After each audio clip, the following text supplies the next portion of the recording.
ఒక ఫారెన్ అమ్మాయి ఇండియాలోని ఒక ముస్లిం దాబాలోకి వెళ్తే అక్కడ జరిగిన సీన్ చూసి ఇంటర్నెట్కే మైండ్ బ్లాక్ అయిపోయింది.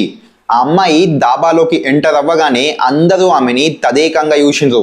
ఒక అబ్బాయి అయితే పరిచయం చేసుకొని ఆమె యూట్యూబ్ ఛానల్ని అక్కడికక్కడనే సబ్స్క్రైబ్ చేసుకున్నాడు. ఆ అమ్మాయి ప్రశాంతంగా కూర్చొని బిర్యానీ తింటుంటే అక్కడి వాళ్ళంతా వింతగా చూడకుండా చాలా ఫ్రెండ్లీగా స్మైల్ ఇస్తూ రెస్పెక్ట్ ఇచ్చిండ్రు. కానీ అసలైన గూస్ బంప్స్ మూమెంట్ ఎప్పుడు వచ్చిందంటే, తిన్నాక ఆ అమ్మాయి బిల్ పే చేయడానికి వెళ్తే ఆ దాబా ఓనర్ ఒక్క రూపాయి కూడా తీసుకోలేదు.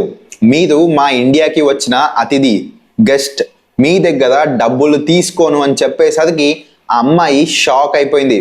చూసిండ్రా, ఆ ఓనర్ వదులుకున్నది కేవలం 100 రూపీస్ కావచ్చు, కానీ ఆ కొరియన్ అమ్మాయి లైఫ్ టైం గుర్తుపెట్టుకునేలా మన ఇండియా పరువుని నెక్స్ట్ లెవెల్కి తీసుకెళ్ళిండు.